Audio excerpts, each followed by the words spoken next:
What's up, YouTube? This is James coming back at you with another informative video. Hope you guys are doing well out there on this beautiful Monday. I'm doing pretty good myself. Before we get into this particular situation right here about the rise of the machines is here, I'd like to give a special thanks and shout out to the sister Queen, I know who I am, for donating to our new Cash App. Okay, we definitely appreciate your charitable contribution, my sister. And for those of you that may not know, we have a Cash App now. We do, and it will be at the bottom in the description box. And if you feel the need to want to contribute, we would definitely appreciate it. Okay. So now that we got that said and done, we got a situation right here. I'm telling you, this new technology is moving so rapidly to the point to where it seems like they want to make humanity obsolete. Okay? This is what it seems like to me. That's just my opinion. Okay? We got this cyborg, robot, whatever you want to call it, that's holding the scales and the balances right here, representing law and order, I guess, in the judicial system, right? Guess what he does? He actually defends people in traffic court. Yeah. The robot right here to your left. Then we got McDonald's over here that's going to robotics. We take orders and whatever. And Jack in the Box, down here in this frame right here, they're doing the same thing.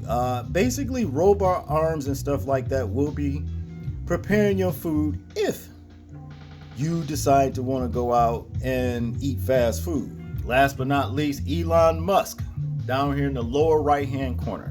Okay, he's building like little underground shuttles, tunnel loops, and all that kind of stuff that's coming to a city near you in the near future.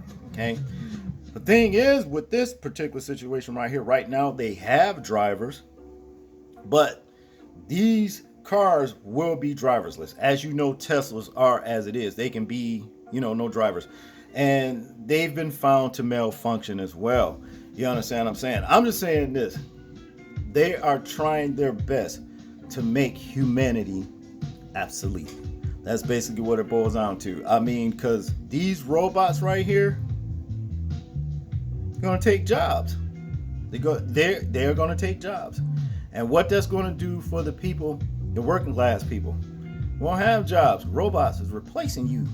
You see what I'm saying? And that's going to make it bad for the middle class, or whatever you want to call it. They say there's no middle class, but just say the so-called working class people, the everyday person that's living from paycheck to paycheck. Because when they're no longer being able to sustain that particular thing, what they're going to do to the next person, the neighbor. Okay? We're going to have chaos in the streets. So what I want to do, I have like 4 videos. Okay, they're somewhere in the range of probably about 2.5 minutes a piece. One is probably about 3 minutes, 3.5 minutes. But guess what? They will keep your attention. So without further ado, let's check these videos out. Starting with iRobot. Check this out. The first AI-powered lawyer is going to court next month. The CEO of legal services company Do Not Pay tweeted earlier this month that for the first time ever, a robot will represent someone in a U.S. courtroom. The AI will whisper in the defendant's ear what to say. Experts say there are both pros and cons to this. I can see some benefits of having tools that can assist people as they go to court for traffic tickets and other violations, because unfortunately access to justice is a real problem in our society. On the other hand, there are some risks. Bots don't have an education, and they're not like a lawyer who is subject to certain ethics. The machine is not unbiased, right? It learned from somewhere, so that the output kind of depends on a lot of the data that it found. AI has been in the news a lot lately, from AI-generated art to programs like ChatGPT passing an MBA exam. The bottom line is, what are humans doing with this? Experts say new tech can also be used in the wrong ways, and as it evolves, regulations will have to catch up. And I'm pretty confident we are going to start seeing more AI laws and regulations within the next year. MacD's. As restaurants around the country struggle to find workers, Democrats like Michigan Governor Gretchen Whitmer are using federal dollars to increase entry-level minimum wages. And now companies like McDonald's are pushing back, employing artificial intelligence to keep costs down and replace entry-level workers. Here to react is former CKE restaurant CEO Andy Puzder. Good morning to you. So there's 10 McDonald's locations in Chicago that are testing out artificial intelligence at drive-thrus. So do you think that this could actually be a real trend that continues to possibly take other entry-level jobs away? Yeah, absolutely. Look, businesses are like any other entity. If you threaten their survival, they will do whatever they can to survive. And with food costs increasing dramatically because of the Biden administration's policies leading to inflation generally, plus wages are going up dramatically because nobody can find employees. The incentive is for people not to work. And when you incentivize people not to work, they don't work. So you really have restaurants facing a crisis and coming out of the pandemic, which put a lot of restaurants out of business. So what McDonald's is looking at, if McDonald's adopts it, it will spread throughout the industry. So it's a real possibility. Yeah. So if artificial intelligence does get used at restaurants like McDonald's, what group of people does that hurt the most? Because we were told that a $15 minimum wage would be a compassionate solution. Yeah, that's really just so wrong. Look, there was a study out of Brookings back a few years ago that said if you graduate from high school, get a full-time job, and wait until you're 21 years old to get married, you have a 2% chance of ending up in poverty and a 75% chance of entering the middle class. And the job didn't have to be a white-collar job. It could be a full-time job in a McDonald's or anywhere else. So when you kill these jobs, when you kill these entry-level jobs, when you don't let people get on the ladder of opportunity, the people you're hurting are young Americans, and they've already been hurt. They've already lost a year because of this pandemic. So to hurt them further is insanity. It's economic insanity. Yeah. How do you feel about the May jobs numbers? 100,000 jobs short of expectations. Do you think that it should be higher at this point?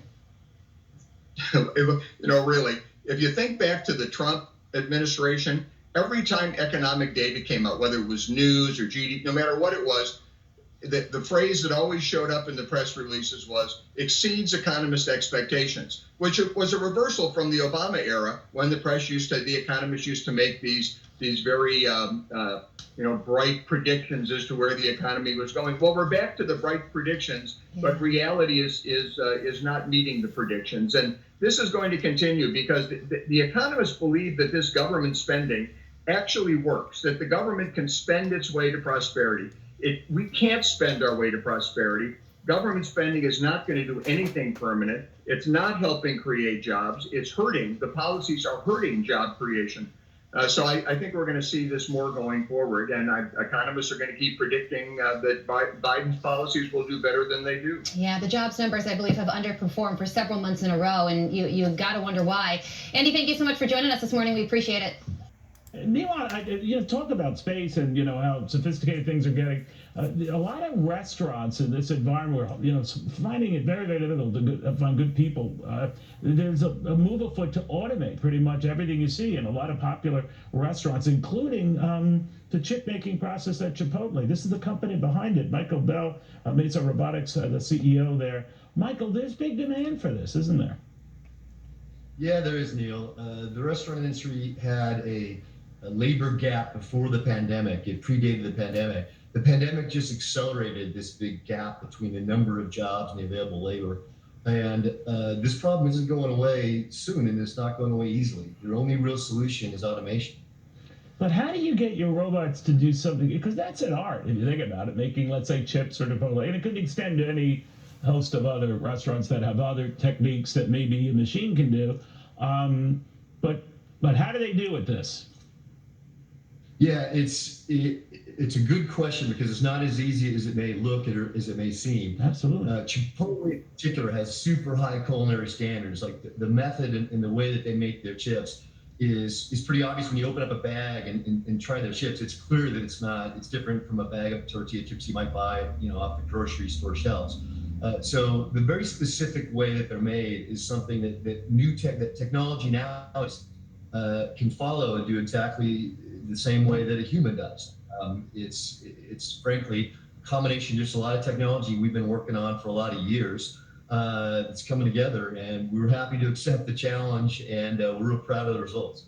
I'm told that in a blind taste test, people couldn't discern the difference, what was made by the machine versus human. I don't know how true that is, but if that's the case, that's a big labor saver for a lot of businesses, isn't it? Yeah, and it is indeed true. We had blind taste tests, including with their experts at Chipotle. And so when you have a bag of chips from Chipotle, you can kind of tell the difference. There's artisanal quality to the chips, and it's very much in the ethos of this brand. Okay. And we're able to do that with automation. All right, you do that with Italian sausage. I think you've hit a home run. Keep me posted on that. Michael Bell, Amizo Robotics CEO. What do they think of next, right? A lot more. Hey there, Shep. Well, as you descend the escalator into the Loop station, you see the Teslas waiting to whisk you into a tunnel 43 feet below ground. Now, you might think, all right, it's like a subway. But this is more like a highway underground. And because it's Las Vegas, this is also a thrill ride.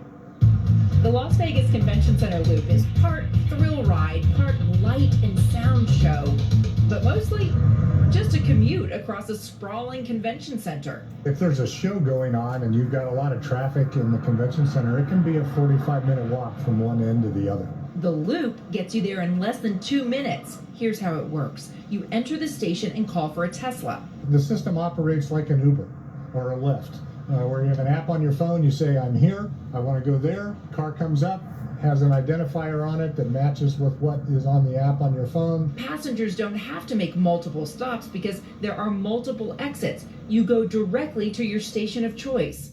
The convention center has 3, but plans are in the works to build a Loop system citywide. I'm looking right now. I mean, there's the Ferris wheel, there's the new Sphere under construction. The stadium is out there somewhere waiting to be used. Are you saying that eventually this Loop is going to connect people from the airport to downtown to the stadium and everywhere in between? It will, and that eventually is not that far away. Construction on this Loop was completed in 2 years for a cost of less than $53 million, including the stations. It's designed to handle 4,400 people an hour with 62 cars. Right now, with drivers, but soon they'll be autonomous. And what happens in Vegas likely won't stay in Vegas. Any place that has congestion issues needs to move people and really can't just keep expanding roadways. Is going to want to look at a system like this because it really makes a difference. Look, Miami, Fort Lauderdale, DC to Baltimore, hey, Los Angeles to Las Vegas. That's a 4-hour plus drive that stretches into a 9-hour parking lot on some days. All of this is under consideration for a Loop. In Las Vegas, more than 40 destinations have raised their hand saying, yep, we want a station, we'll build it. They're thinking, if you build it, they will come. And I bet they will. Contessa, thank you. Wow. Ain't that a trip? I'm telling you. As for the robot lawyer, little AI robot lawyer, well, it's said that he lost his first case and they pulled a plug on him because they riled the judicial system, with this robot representing, people arguing on the behalf of people who get speeding tickets. You know what I'm saying? So they pulled a plug on his little thing. You understand? But these other situations, you know what I'm saying? Like with McDonald's, Jack in the Box, which they really didn't even mention Jack in the Box. And it was talked about Chipotle, but same things happen at Jack in the Box. And also with Elon Musk's Loop system here. Thing is this, I did a little research and I found out there are a lot of people that are happy with these things right here. They are happy right now as it stands because it's something new to them. But wait until they see how it affects, the economy and jobs. You understand? They won't be talking about that then. Far as I'm concerned, I don't, like I said, I don't go to fast food restaurants, anymore, anything like I used to years ago. Okay. Number one, because your food preparation is personal. You don't know who's preparing your food these days. Then you got these people with these attitudes, you know, they don't want to fix your food right, want to charge you more, all that kind of stuff. You know what I'm saying? So I stopped with all that. But now to have a robot prepare your food, whatever, you know what I'm saying? Who are you going to complain to if the order's not right? Okay? Number one. See? Who you going to... Look, the thing is this. The only way to fight back against the situations like this is to stop going to these restaurants. This is how you hit them in the pocket. By them, he talking about, you know, companies going to come up with ways to try to fight back to protect themselves. But the everyday person here, you understand, I mean, need to do the same thing against the system. And the way to do it, cook your food at home. You understand what I'm saying? Don't be going to these restaurants. You know, let them know we're not happy with this. Hire some people. It's the same thing that happens in these so-called supermarkets. You know, Walmart, Myers, Kroger's. I don't give a damn where you go. They got all these damn lanes. You understand? But only 2 of them, probably about out of 10 lanes, you only got maybe 2 running. You understand what I'm saying? The rest is checkout. So they went in like both ways. You understand what I mean? Here we shopping for our food, paying for our food, and sacking our own food. You see what I'm saying? Nah, there's something wrong with this situation right here. You know, far as this thing with Elon Musk, his new loop system, yeah, they said, I seen a video that said it's coming to a city, you know, near you, and they will be driverless cars.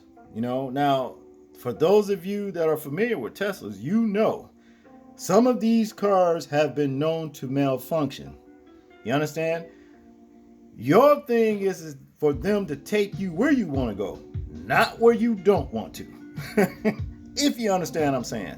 It's been stories out there with these Teslas, you understand, that ran up underneath tractor trailers on the highway, up into houses, all kinds of stuff, man. You know what I mean? Myself, I like to do my own willing and dealing, especially when it comes down to driving. You know, I don't need no automatic pilots and all that kind of stuff, okay? I just don't. See? So, again, my thing is this. Do not participate in this thing. What are they going to do when these machines making your food and ain't nobody coming to get it? What can they do? I tell you what they're going to do. It's going to be a lot of wasted food going on until they finally wake up and get the message that nobody's having this. But the sad thing about it is this. There are going to be some people that's going to be just head over heels with doing these kind of things. They think it's something so great. Just like what they did a survey with KFC's 3D printed chicken. You know, the kind of lab meat they build, you know, making in labs and carrying on. You know what I'm saying? 3D printed chicken. That's a big no for me. You understand what I'm saying? But you got people, hey, they down with eating it. So that's what it is. That's what keeps these the folks, the figureheads, you know, basically prospering from these kind of things. The people do when they come out with these atrocious ass ideas. You understand? Well, folks, that's all I got on this particular situation right here. I'm interested in hearing your thoughts, views, and opinions on it in the comment section. Like, comment, share, and subscribe. And again, if you like the content and if you want to donate, do so. Your charitable contributions will be appreciated. And people, please remember to live your life as though we are being watched, simply because we are. This is James, and I'm out. Peace.